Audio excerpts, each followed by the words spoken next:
João Fonseca é o atual número 57 do mundo, seu melhor ranking na carreira. É um grande feito, né, para um tenista de apenas 18 anos, mas o que isso representa perante todos os brasileiros da história da era aberta do tênis? Pois é, fizemos um levantamento no vídeo de hoje e vamos aí passar o ranking histórico de todos os brasileiros em ranking, né? Quem teve os melhores rankings aí, a gente foi colocando nas melhores posições. Então, um vídeo com muita informação sobre tênis para você que gosta de tênis e também para quem quer saber aí qual que é o patamar que o João Fonseca pode atingir à medida que ele vai escalando o ranking. Então, vamos lá direto para a tela do meu computador para falarmos aí sobre o top 15 Brasil na história, ou seja, aqueles tenistas que conseguiram atingir o ápice do seu ranking. Quanto maior o ranking atingido, melhor a colocação nesse nosso top 15. Em 15º lugar, o Thiago Seibold, que é o atual não, né? Ele atingiu o ranking número 58 em 2024, no ano passado, quando ele tinha 24 anos. O Thiagão que tem um título ATP e 5 títulos Challenger. Esse título ATP, inclusive, foi em cima do Ruud, em Santiago, em 2020. O Thiago, que é campeão do US Open Junior em 2018, né? Surgiu aí como uma grande revelação do tênis. Não conseguiu rankings muito altos, tá tentando buscar aí retomar o seu melhor tênis na carreira, mas já foi 58 do ranking e por isso está na posição aí de número 15 no nosso ranking. 14º lugar, tá aí, João Fonseca. Aos 18 anos atingiu o ranking número 57, o ranking dessa semana, portanto no ano de 2025. O João que já tem um título ATP e 3 títulos Challenger. Assim como o Thiago Wild, que foi campeão do US Open Junior, o João também, em 2023, foi campeão do US Open Junior, campeão do Next Gen, que não entra como um título ATP, mas é um grande título em 2024, e esse ano conquistou seu primeiro título ATP em Buenos Aires em 2025, e com certeza vai escalar muito esse ranking aí. Portanto, o João, apesar de estar fazendo história já com um ranking muito alto, ele é somente o 14º brasileiro. Eu tenho certeza que muitos aqui você não conhece, e vídeo como esse é muito legal pra gente trazer mais conhecimento histórico sobre o tênis, que também é muito importante. 13º lugar, Marcos Daniel. Posição de número 56 foi o seu recorde, atingida em 2009, aos 31 anos de idade. O Marcos Daniel, que é um recordista de título Challenger, inclusive na história do tênis, são 14 títulos Challenger. Ele que virou profissional aos 19 anos, chegou a ficar 4 anos inativo em virtude de um problema de hérnia de disco que ele teve. Depois voltou, conquistou muitos títulos. Ele que ficou conhecido como Mr. Colômbia. Conquistou nada mais nada menos do que 8 títulos Challenger na Colômbia. O Marcos Daniel aí que chegou à posição de número 56 e 13º do nosso ranking. 12º, André Sá. O André Sá, que foi um exímio duplista, ele conquistou 11 títulos ATP e 34 títulos Challenger, chegou a ser número 17 do mundo em duplas. Ele fez semifinal de Wimbledon em duplas e quartas de final de Wimbledon em simples. Melhor ranking 55, atingido em 2002, aos 25 anos, e 11 títulos Challenger em simples. Uma grande carreira do André Sá, que, ao contrário da maioria dos brasileiros, era um jogador muito bom em quadras rápidas, principalmente em grama, um grande voleador. O André Sá. Em 11º lugar, Ricardo Melo, que aí sim, o primeiro brasileiro aí dessa lista aí que conquistou um título ATP, né, fora o João Fonseca, que foi o ATP de Delray Beach. E ele foi o segundo tenista mais jovem do Brasil a conquistar pontos na ATP. Com 15 anos ele já tinha pontos na ATP. Ele atingiu o ranking de número 50 em 2005 e são 15 títulos Challenger, também um grande recordista de títulos Challenger. Atingiu esse ranking 50 aos 25 anos de idade. Ricardo Melo, que já é figura conhecida aí por muitos amantes do tênis, ele é o nosso 11º lugar na lista aí. Agora vamos pro top 10. Cássio Mota. 10º lugar, 48 foi o seu melhor ranking, atingido em 1986, o ano que eu nasci, inclusive, e ele não tem títulos ATP, são 3 títulos Challenger pro Cássio, que atingiu esse ranking aí com 26 anos de idade.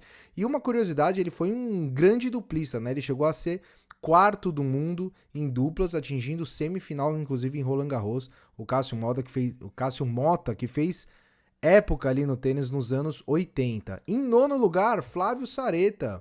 Flávio Sareta, que tem como seu único título ATP um título em duplas na Croácia em 2004. Ele tem um currículo bem interessante, ele foi medalha de ouro nos Jogos Pan-Americanos, já pegou oitavas de final de Roland Garros, ele caiu pro Agassi, inclusive nesse ano ele eliminou o Kafelnikov, né? Número 1 do mundo e tudo mais. Tem uma outra coisa interessante do Sareta também. Em 2000 ele eliminou o Guga na costa do Sauípe. Ele foi muito vaiado após esse jogo. E ele conta nas entrevistas que isso foi um dia que machucou ele bastante. Ele já ganhou de jogadores como, por exemplo, Juan Carlos Ferreira e Marat Safin, 2 ex-números 1 do mundo. O Sareta, que foi 44 do ranking, atingindo em 2003 aos 23 anos, não conquistou títulos em simples ATP, mas tem 7 títulos Challenger. Inclusive, ele foi considerado uma das maiores joias do tênis aí que surgiu no tênis brasileiro, mas não conseguiu pegar ali um top 30, um top 20, que muita gente diz que o talento dele era para esse tipo de ranking. 8º lugar, Carlos Kirmayr. Carlos Kirmayr, que atingiu o ranking 36 em 1981, aos 31 anos de idade. Ele tem um título ATP e 9 títulos Challenger.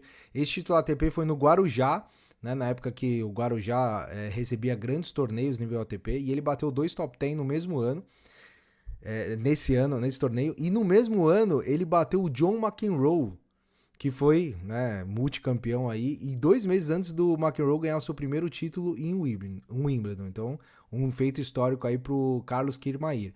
Ele tem 28 títulos de dupla, então ele foi a 5ª melhor dupla do mundo ao lado do Cássio Mota, e foi um grande treinador, para muitos o maior treinador da história do Brasil. Ele treinou nomes como a Gabriela Sabatini, que chegou a ser campeã do US Open, Arantxa Sánchez, Conchita Martinez, o Cedric Pioline, então treinou grandes nomes aí, foi um grande técnico. O Carlos Kirmayr, posição de número 8. 7º lugar, Jaime Onsins, atingiu o ranking 34 em 1993. O Jaime Onsins que foi muita inspiração para o Gustavo Kuerten, né? E ele era um cara que representava muito o Brasil em Copa Davis, tem 2 títulos ATP e 8 títulos Challenger, e atingiu esse ranking aí aos 23 anos de idade. Alguns feitos dele: venceu o Ivan Lendl em 92, chegando às oitavas de final de Roland Garros.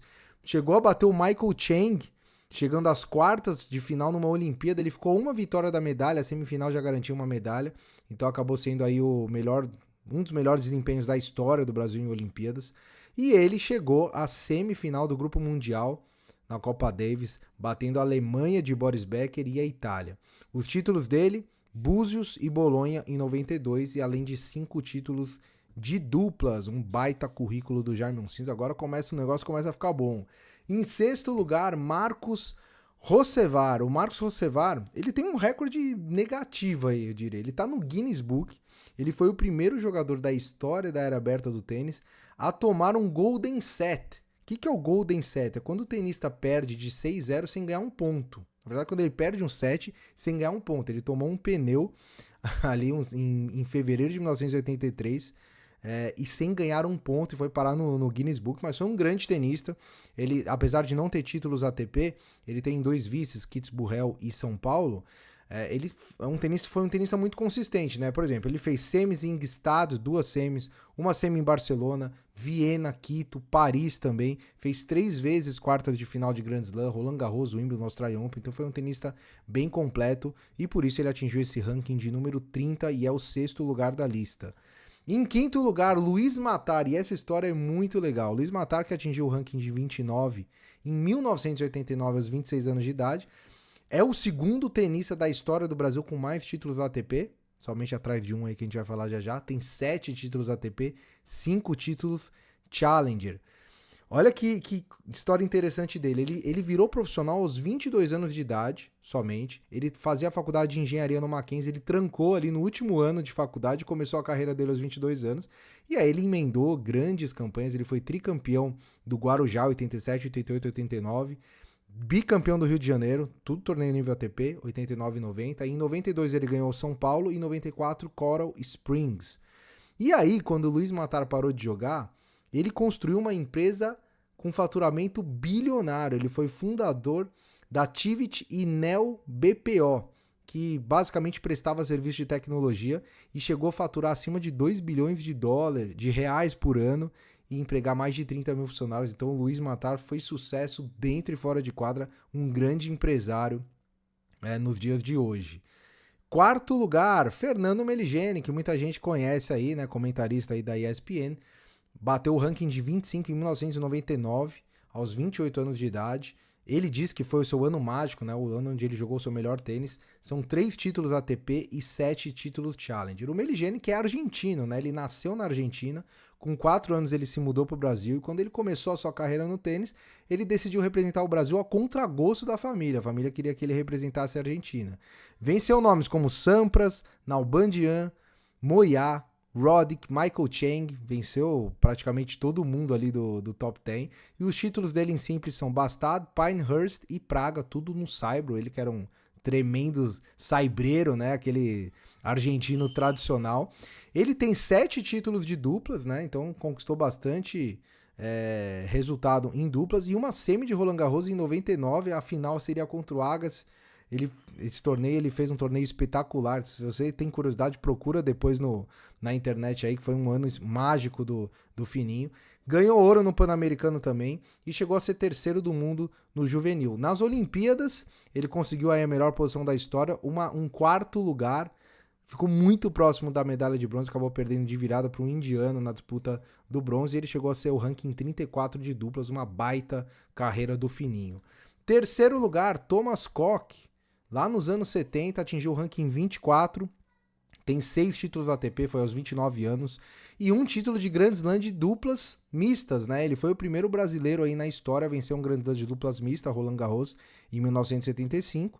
Em 63, ele atingiu quartas do US Open aos 18 anos, depois quartas de Wimbledon em 67 e quartas de Roland Garros em 68. Ele tem 2 medalhas de ouro no Pan-Americano. É o maior jogador da história do Brasil em Copa Davis. São 118 jogos com 74 vitórias em Copa Davis. Thomas Koch, uma lenda do tênis brasileiro. E vamos ao segundo lugar, outro Tomás Bellucci. Esse vocês devem lembrar, né? Uma geração aí anterior.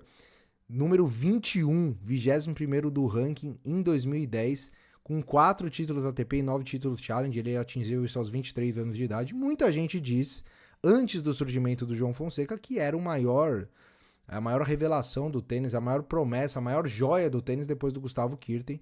O Bellucci, que dos 4 títulos, 2 são em Gstaad, em 2009 e 2012. Ganhou em Santiago em 2010 e em Genebra em 2015. Além disso, ele tem 4 vices, então são 8 finais nível ATP. Tem um título de duplas em Stuttgart e tem algumas campanhas magistrais, como uma semi de Madrid, do Masters de Madrid, onde a semi era só o seguinte: Nadal, Djokovic, Federer e Bellucci. Eram os 4 das semifinais. Ele também tem uma oitava de final em Roland Garros em 2010, umas quartas de final na Olimpíada de 2016, e ele tem um grande feito que foi aplicar um pneu no Djokovic. Ele meteu um 6-0 no Djokovic em 2016, perdeu o jogo, por sinal, mas foi uma vitória aí acachapante em cima do para muitos, o maior tenista da história, aí, o Djokovic. Então, um grande currículo aí pro Tomás Bellucci também, que fez uma linda carreira. E em primeiro lugar, acho que todo mundo deve imaginar Gustavo Kuerten, que atingiu o topo do ranking por várias semanas, mais de 40 semanas. Em 2000, aos 24 anos, ele tem 20 títulos ATP, 2 títulos Challenger. Por que só 2 títulos Challenger? Ele ganhou os 2 Challenger e depois ele ganhou o Roland Garros. Aí não parou mais. O primeiro título ATP dele foi só Roland Garros. E 3 títulos de Grand Slam, as 3 em Roland Garros. Ele que tá no Hall da Fama da ATP. Em 2014, ele foi considerado ali numa revista um dos 10 tenistas que transformaram a forma como o tênis é jogado. O saibro antigamente era aquele jogo mais defensivo, bola alta, muito spin e tal, um jogo mais lento, e o Guga ele mudou esse tipo de jogo. Ele foi um cara agressivo, backhand na paralela, deixadinho, então ele mudou muito o jeito de jogar. Inclusive depois disso muitos tenistas começaram a jogar de um jeito parecido com o Guga, então ele foi um cara que revolucionou a geração dele. Olha a lista de títulos, eu não preciso falar muito do Guga, senão esse vídeo vai para 1 hora, mas olha a lista de títulos dele. 97 Roland Garros, 98 Mallorca e Stuttgart, 99 2 Masters 1000, Roma e Monte Carlo, 2000 Santiago, o Masters de Hamburgo, Roland Garros, Indianápolis e a Masters Cup Tênis, onde ele fez, né, jogos incríveis. Olha só, em 2000 foram 5 títulos pro Guga. 2001, Buenos Aires, Acapulco, Masters de Monte Carlo, Roland Garros de novo, Stuttgart e Masters de Cincinnati. 2001, um ano absurdo do Guga, com 6 títulos. É isso? 1, 2, 3, 4, 5, 6 títulos. Ele teve a lesão e tudo mais, né? Então ele acabou não conquistando muitos títulos depois. 2002, Costa do Sauípe. 2003, Auckland e São Petersburgo. E 2004, novamente, Costa do Sauípe. Além disso, são 9 vices. É um currículo extenso demais do Gustavo Kuerten. E é isso. Estamos no caminho aí agora com o João Fonseca para galgar novas posições aí no ranking e fazer história também, mas não é só nem só de João Fonseca e Gustavo Kuerten vive o tênis brasileiro, é um tênis recheado de história. Então se você gostou de alguns nomes aí, dá uma pesquisada no Google, vê se acha algum vídeo que é muito interessante a gente conhecer a história do nosso tênis, certo? Se inscreva no canal, espero que tenham gostado do vídeo. Voltamos amanhã com mais novidades. Semana que vem começa a TP de Rally na grama, a temporada de grama do João Fonseca. Vamos sempre, como sempre, trazer todas as atualizações para vocês, certo? Para vocês, um grande abraço, nos vemos no próximo vídeo e até mais.